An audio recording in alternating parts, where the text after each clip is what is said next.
So when I first started as a business analyst, I was earning £18,000 per year. Fast forward today, and that number has more than doubled, more than tripled, and has increased to 6 figures, okay? But the path between those two numbers, it wasn't a straight line, okay? I've been doing this for almost 11 years now.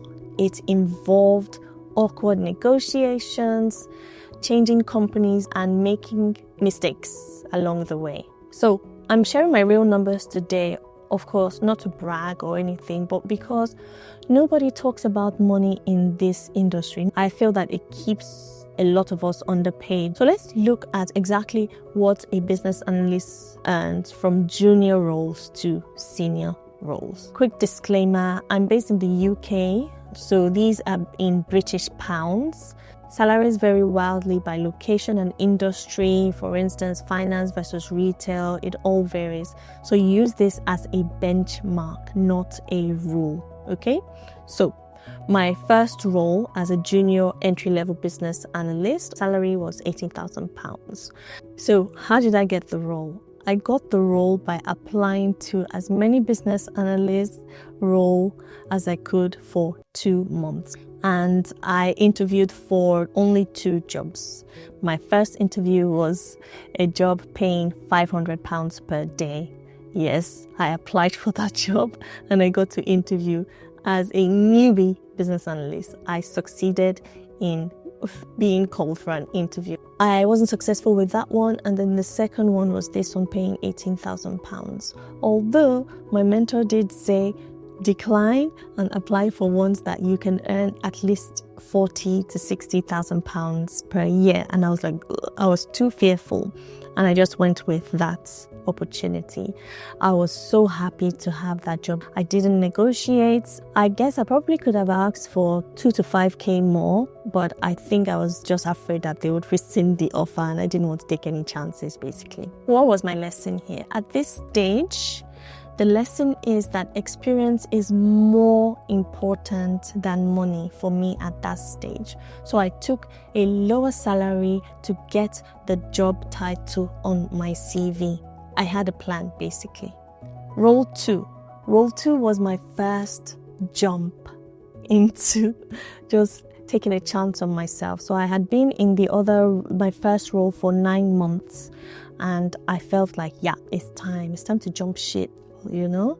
And actually, in that first role, I was able to do my driving tests and got a car, a £500 jalopy car, my first ever car, because I had to drive to work. And so that was another challenge in my life, something that took me to a different level, because driving wasn't on my list, but I had to drive to work. And that was actually quite nice. It was a nice experience. I decided to take a jump and start applying for another business analyst role. This role paid £32,000, and moving to this new company got me a raise in my income instantly, and I was super happy. So this is when I started realizing that loyalty doesn't really pay much in jobs, right? It doesn't pay as much as job hopping.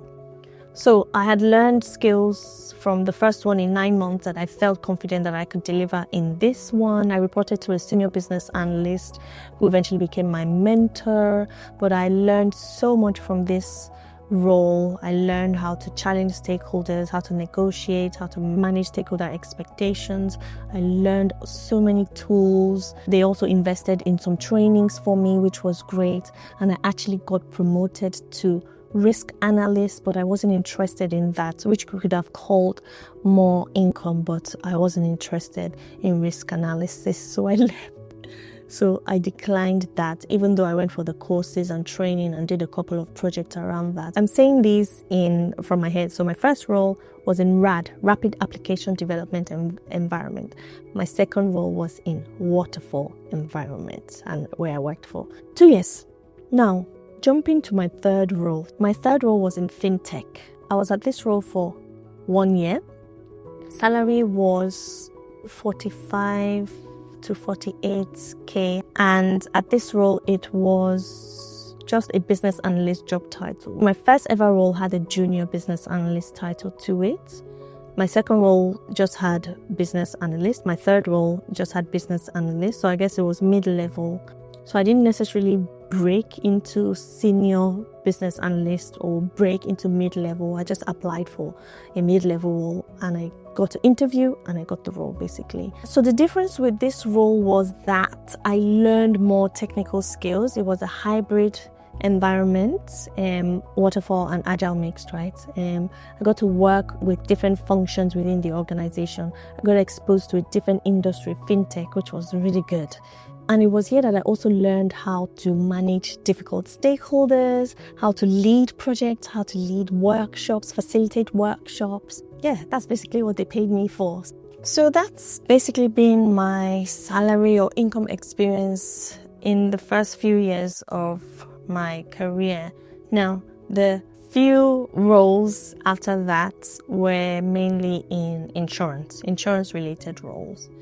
And my salary increased exponentially at these stages, from 60K all the way up to 70 and 75K, all the way up to contract roles, earning £350 per day for a few months, and all the way up to £500 per day. So these are my salaries or income ranges from year 1 all the way up to year 10.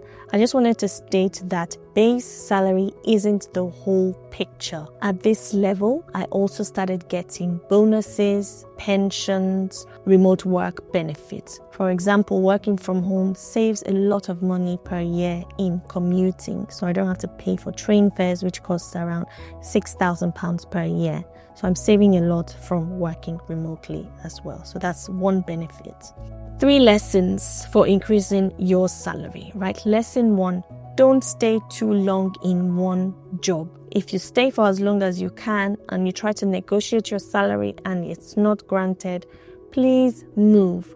My biggest jumps in income happened when I left.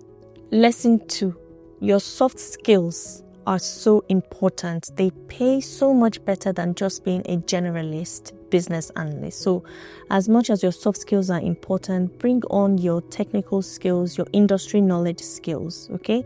Yes, you might not have real business analysis application or job title, right? But your industry knowledge is so valuable. Lesson 3, negotiate everything. Even if they say no, you have to ask. Just ask. There's no harm in asking. If they say no to salary increase, try to negotiate on benefits, your bonuses, your pension, your remote working. There are so many things you can negotiate. And if none of those, if they're all no's, you know what to do. Jump. So if you want to know how to get that first junior business analyst role so that you can start this journey, watch the videos here where I break down CVs, where I talk about business analysis journey. And if you'd like hands-on support, mentorship, and implementation, click the link in the description to find information about my program. I hope you found value in today's video. As always, don't forget to like, subscribe, share this video. You never know who it might help. And I'll see you in my next one. Peace.